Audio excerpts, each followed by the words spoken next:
511 introduction to biotechnology. ये course मैंने last year study किया था फर्स्ट सेमेस्टर के अंदर, बायोटेक्नोलॉजी इंट्रोडक्शन टू बायोटेक्नोलॉजी। और तब ये कोर्स मुझे बहुत मुश्किल लगा था, और मतलब इसको समझने में मुझे काफ़ी सारी यानी कि इसके अंदर काफ़ी सारी नई चीज़ें हैं जो कि एफएससी की बेसिक्स कवर नहीं करती हैं। सो इसको काफ़ी एफर्ट करनी पड़ी थी इसको समझने में। तो मैंने कुछ वीडियोस भी बनाई थी एंड पे, लेकिन अब मुझे बहुत ज़्यादा रिक्वेस्ट आ रही थी कि इसकी मिड टर्म की भी वीडियोस बनाएं, इसकी मिड टर्म की हमें प्रिपरेशन करनी है। सो मैं अभी टाइम बहुत कम रह चुका है, मैं सारी वीडियोस तो नहीं बना सकती हूँ स्लाइड से, लेकिन मैं आपके साथ एक फ़ाइल शेयर कर देती हूँ जो कि लास्ट टाइम हमें मिली थी और ये बहुत फ़ायदेमंद रही थी इसकी प्रिपरेशन के लिए, मिड्स की प्रिपरेशन के लिए। फाइनल टर्म्स की प्रिपरेशन मैंने ज़्यादातर रीडिंग मटेरियल से की थी, लेकिन मिड टर्म की प्रिपरेशन जो है वो मैंने हैंड आउट्स और जो मैं फ़ाइल आपके साथ शेयर करने लगी हूँ इससे की थी। And I got a 4 in that. तो यानी कि मैं आपको बता सकती हूँ कि इस फाइल के अंदर बेसिकली हैंड आउट से सारे मेन पॉइंट्स जो कि पूछे जा सकते हैं वो कॉन्सेप्ट बनाने के लिए, यानी कि बेसिक पॉइंट्स जो हैं वो सारे गिवन हैं। So let me share that with you. ये वो फाइल है जिस भी अल्लाह के बंदे ने के बनाई थी, अल्लाह उसको इसका अजर अता करे। थैंक यू भाई आपने, क्योंकि इस फाइल ये हमें बहुत लास्ट डेज में कहीं से किसी ग्रुप में शेयर हुई थी व्हाट्सएप के, and this was really helpful. So let's start.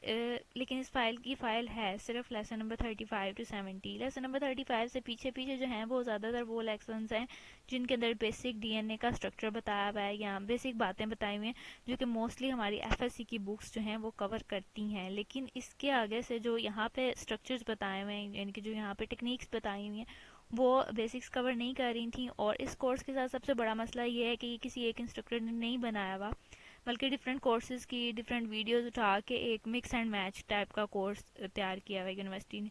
तो समझ नहीं आती अभी आप एक इंस्ट्रक्टर के उसके स्टाइल के साथ होने ही लगते हैं हैबिचुअल कि इंस्ट्रक्टर चेंज हो जाता है। Lesson number 35 basic techniques. Basic techniques जो कि बायोटेक्नोलॉजी में यूज़ होती हैं उनका ताल्लुक होता है कि आप यानी कि उनसे आप या तो डीएनए को मैनिपुलेट कैसे करते हैं, कि आपने डीएनए को कट कैसे करना है, आप उसमें जीन ऑफ इंटरेस्ट इंसर्ट कैसे कर सकते हैं, और उसके बाद आप डीएनए के डिफरेंट टुकड़ों को आपस में जोड़ कैसे सकते हैं। तो इसके अंदर कौन सी टेक्निक्स इन्वॉल्व होती हैं उनका हम अब नेक्स्ट इस लेसन में और आगे से कुछ लेसन्स जो हैं उनके अंदर इसका ओवरव्यू देखेंगे। बेसिकली हमें कोई भी फॉरेन डीएनए इंसर्ट करना होता है बायोटेक्नोलॉजी की ज़्यादातर टेक्निक्स के अंदर, तो वो फॉरेन डीएनए जो होता है वो होती है हमारी जीन ऑफ इंटरेस्ट के खास जीन ऑफ होती है जो कि हम किसी क्वालिटी को इंसर्ट करवाने के लिए या कोई एक्सपेरिमेंट करने के लिए इंसर्ट करना चाह रहे होते हैं अपने एक्सपेरिमेंटल ऑर्गेनिज्म में। और उस जीन ऑफ इंटरेस्ट को हम पहले डालते हैं एक डीएनए के, यानी कि एक छोटी जीन है उसको हम डीएनए के एक बड़े टुकड़े के अंदर इंसर्ट करवाते हैं। उस टुकड़े को आप कह सकते हैं रेप्लिकॉन।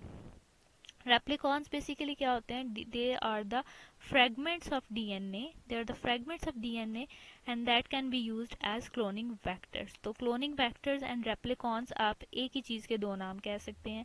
और फिर हम यानी कि पहले हमने जीन ऑफ इंटरेस्ट ली, उसको हम रेप्लिकॉन या क्लोनिंग वेक्टर के अंदर डालेंगे, फिर उस वेक्टर को हम जो है अपने ऑर्गेनिज्म के अंदर इंसर्ट करवाएंगे जिसके अंदर हम जिसको हम रिकम्बिनेंट ऑर्गेनिज्म बनाना चाह रहे हैं। और फिर वो ऑर्गेनिज्म जो है वो हमारी पसंद की जो प्रोडक्ट्स है वो प्रोड्यूस करेगा, या फिर उसके अंदर वो करेक्टरिस्टिक्स आ जाएगी जो हम चाह रहे हैं।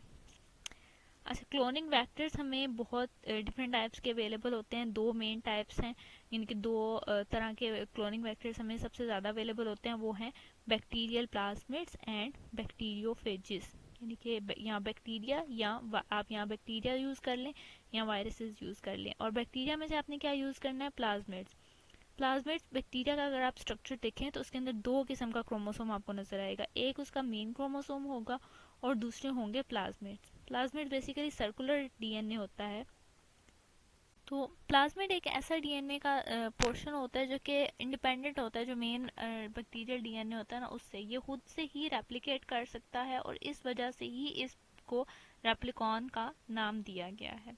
यानी कि अगर बैक्टीरिया का अपना डीएनए रेप्लिकेट नहीं भी कर रहा या वो डिफरेंट स्पीड से रेप्लिकेट कर रहा है तो प्लाज्मिड्स उस पर डिपेंडेंट नहीं होते। प्लाज्मिड्स अपनी स्पीड से जो है वो रेप्लिकेट करते हैं और अपनी कॉपीज बनाते रहते हैं जिस तरह से भी उनको ज़रूरत होती है।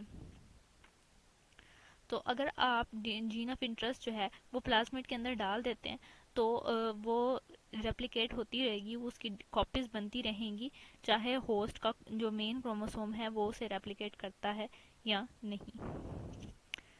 यहाँ पे लास्ट 2 पॉइंट्स में बेसिकली एक समरी गिवन है ऊपर जो सारी डिस्कशन हुई है उसकी। Then comes lesson number 36, DNA modifying enzymes. 4 किस्म के मेन एंजाइम्स हम यूज़ करते हैं, nucleases, DNA polymerases, reverse transcriptases and DNA ligases. Enzymes बहुत सारे डिफरेंट टाइप्स के होते हैं, इसके अलावा भी काफ़ी सारे होते हैं, लेकिन इन 4 मेन टाइप्स का आपको लाजमी तौर पर पता होना चाहिए एज अ बायोटेक्नोलॉजिस्ट। न्यूक्लियसेस या डीएनएजेस, ये एक ही एंजाइम के, एक ही तरह के एंजाइम के दो नाम हैं। ये वो एंजाइम्स हैं जो कि डीएनए को डिग्रेड करते हैं, इनके डीएनए को कट लगा सकते हैं। इसमें सबसे ज़्यादा मशहूर हैं रेस्ट्रिक्शन एंडोन्यूक्लियसेस। आपने एक बहुत मशहूर रेस्ट्रिक्शन एंडोन्यूक्लियसेस के बारे में पढ़ा होगा, इको आर आई, जो कि बनाया जाता है इनके स्टिकी एंड्स प्रोड्यूस करने के लिए यूज़ किया जाता है। दो ब्रॉड क्लासेस होती हैं न्यूक्लियसेस की भी आगे से, एक होती है एक्सोन्यूक्लियसेस और एक होते हैं एंडोन्यूक्लियसेस। एक्सो मींस आउटर, तो एक्सोन्यूक्लियसेस वो होते हैं जो कि डीएनए को आउटर साइड्स पे यानी कि उसके एंड्स पे जो टर्मिनल पॉइंट्स हैं वहाँ पे कट लगाते हैं, यानी कि अगर या तो 5 प्राइम एंड पे लगाएंगे या फिर 3 प्राइम एंड पे जो मौजूद है न्यूक्लियोटाइड्स उनको वो काट देते हैं, उनको डिग्रेड कर देते हैं। और जो एंडोन्यूक्लियसेस होते हैं वो ऐसे एंजाइम्स होते हैं जो कि डीएनए को इंटरनल साइड से, यानी कि अगर एक बहुत बड़ा डीएनए का फ्रेगमेंट है, फॉर एग्जांपल अगर ये एक बहुत बड़ा सा डीएनए का फ्रेगमेंट है और यहाँ पे आपकी जीन ऑफ इंटरेस्ट, यहाँ पे यानी कि आप इस पोर्शन में अपनी जीन ऑफ इंटरेस्ट को ऐड करना चाह रहे हैं, तो आप इसको काटने के लिए कौन से एंजाइम्स यूज़ कर सकते हैं, एंडोन्यूक्लियसेस। और एक और टाइप है एंजाइम्स की डीएनए पॉलीमरेजेस। ये बेसिकली वो एंजाइम्स हैं जो कि डीएनए को बनाने के लिए इस्तेमाल होते हैं, and they catalyse template dependent synthesis of DNA. Template dependent synthesis of DNA का मतलब है कि डीएनए पूरा का पूरा नया नहीं बनाया जाता, बल्कि जो पुराना डीएनए होता है वही ओपन होता है और उसकी एक साइड पुरानी होती है और उसी के ऊपर दूसरी साइड जो है वो न्यू बनती है। तो जो पुरानी वाली स्टैंड होता है वो एक्ट करता है एक टेम्पलेट के तौर पे। So that is called template dependent synthesis of DNA, कि आप बिल्कुल स्क्रैच से नहीं बना रहे हैं, बल्कि आधा पहले मौजूद है और सेमी सेमी सिंथेसिस टाइप की इनके ये प्रोसेस होता है। और इसके अंदर जो है डीएनए पॉलीमरेजेस ज़्यादातर जो यूकैरियोट्स में होते हैं वो 3 टाइप्स के होते हैं। यहाँ पे ABC लिखा हुआ है but this is not the real name. असली जो नाम है वो होता है DNA polymerase 1, DNA polymerase 2, DNA polymerase 3। सो इसको आप ठीक कर लीजिएगा, ABC की बजाय ये डीएनए 1 2 3 है, पॉलीमरेज 1 2 3 है। Another enzyme is reverse transcriptase, के ओरिजिनल जो सेंट्रल डोग्मा का की सीक्वेंस है वो तो ये है कि डीएनए होता है, डीएनए से आरएनए बनता है और आरएनए से प्रोटीन बनती है। लेकिन अगर आरएनए से वापस डीएनए बनाया जाए तो उसको कहते हैं रिवर्स ट्रांसक्रिप्शन, और उस प्रोसेस को कैटालाइज करने के लिए जो एंजाइम यूज होता है वो होता है reverse transcriptase. Reverse transcriptase basically DNA polymerase ही है कि वो डीएनए ही बनाता है, लेकिन वो जो प्रोसेस होता है वो टेम्पलेट डिपेंडेंट सिंथेसिस नहीं होती, बल्कि एक आरएनए डायरेक्टेड सिंथेसिस होती है। और ये कहाँ पे एंजाइम मौजूद होता है, ये मौजूद होता है रेट्रोवायरसेस में, जैसे कि HIV एक रेट्रोवायरस है। And then comes DNA ligases. DNA ligases वो हैं कि अगर डीएनए के 2 टुकड़े मौजूद हैं आपके पास, for example this one and this one, और अब आप चाहते हैं कि ये दोनों आपस में जुड़ जाएं, तो फिर डीएनए लाइगेज अगर आप यूज़ करेंगे तो डीएनए लाइगेज एंजाइम जो है वो फैसिलिटेट करता है डीएनए के 2 फ्रैगमेंट्स की आपस में जॉइनिंग को। या फिर अगर DNA number 37 is methods of joining DNA fragments, कि हमने ये तो पढ़ लिया कि डीएनए को के 2 पार्ट्स को जोड़ने के लिए डीएनए लाइगेजेस यूज़ होते हैं, या अगर के गैप्स रह गए हैं तो उनको फिल करने के लिए डीएनए लाइगेजेस यूज़ होते हैं। लेकिन उसके मेथड क्या होता है, उसका मेनली 3 मेथड्स यूज़ होते हैं इन विट्रो। ये जब हम लैब में यूज़ कर रहे होते हैं, काम कर रहे होते हैं, तो हम 3 किस्म के मेथड्स यूटिलाइज कर सकते हैं। एक होते हैं कि ई कोलाई के जो डीएनए लाइगेजेस है ना, ई कोलाई यानी कि उस बैक्टीरिया से जो एक्सट्रैक्ट किए हुए हैं हमने ये एंजाइम, वो यूज़ होते हैं ऐसे फ्रैगमेंट्स को जोड़ने के लिए जिनके स्टिकी एंड्स हों। यानी कि अगर एक फ्रैगमेंट है,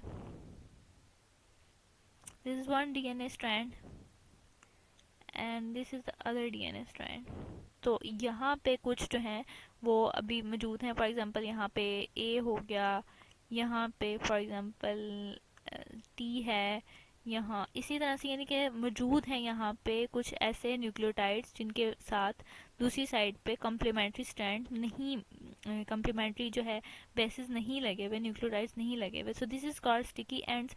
अगर आपने ऐसे दो फ्रेगमेंट्स को जोड़ना हो कि एक ये फ्रेगमेंट है, इसका भी एक स्टिकी एंड है, और दूसरा फ्रेगमेंट हो उसका भी स्टिकी एंड हो, उसको जोड़ना हो तो आप यूज़ कर सकते हैं ई कोलाई के डीएनए लाइगेसेस। लेकिन अगर ब्लंट एंडेड फ्रेगमेंट्स हैं, यानी कि कंप्लीट एक डीएनए का फ्रेगमेंट है और बिल्कुल ऐसे कट उस पे लगा हुआ है, sorry, this would be like something like this, यानी कि ब्लंट एंड है, कोई भी ऐसा फ्रेगमेंट नहीं है जिसके कम्प्लीमेंट्री आप कोई न्यूक्लियोटाइड अटैच करके तो वो उसको आप ग्लू कर सकें, this is called blunt and. तो उसके लिए आप कौन से एंजाइम यूज़ कर सकते हैं? उसके लिए आप फेज T4 के डीएनए लाइगेजेस यूज़ कर सकते हैं, यानी कि एक बैक्टीरियोफेज से एक्सट्रैक्ट किया हुआ डीएनए लाइगेज यूज़ कर सकते हैं। और एक तीसरा तरीका ये होता है कि आप एंजाइम यूज़ करें टर्मिनल डीऑक्सी न्यूक्लियोटाइड ट्रांसफरेज। ये काफ़ी इंपॉर्टेंट नेम है, आप इसको रट्टा लगा ले पक्की तरह से, क्योंकि बिकॉज आई रिमेंबर कि इसके बारे में एक दो एमसीक्यू मौजूद था last time. Terminal deoxy nucleotide transferase enzyme, जो और ये एंजाइम करता है क्या है वो हम आगे इसके ऊपर मज़ीद एक कंप्लीट लेक्चर मौजूद है, लेकिन इन शॉर्ट मैं बता देती हूँ कि ये बेसिकली एक होमोपोलिमेरिक स्ट्रैंड्स की एक टेल बना देता है, और फिर उस टेल की मदद से जो है, जब दोनों पोर्शंस के ऊपर, दोनों डीएनए के फ्रैगमेंट्स के ऊपर वो टेल्स लगी होती हैं, तो वो टेल्स आपस में अटैच हो जाती हैं, और इस तरह से दोनों टुकड़े जो हैं डीएनए के वो आपस में जुड़ जाते हैं। और यहाँ पे एक्सप्लेनेशन में भी यही बात एक्सप्लेन की गई है जो कि मैंने ऊपर बताई है, लेकिन जो है यहाँ पे एक ये बात इम्पॉर्टेंट बताई हुई है कि जो ई कोलाई के डीएनए लाइगेजेस हैं वो यूज़ करते हैं NAD+ को कोफैक्टर के तौर पे, जबकि जो फेज T4 के लाइगेजेस हैं वो यूज़ करते हैं ATP को। सो ई कोलाई के ligases NAD+ use NAD+ and phage T4 ligases use ATP as a cofactor.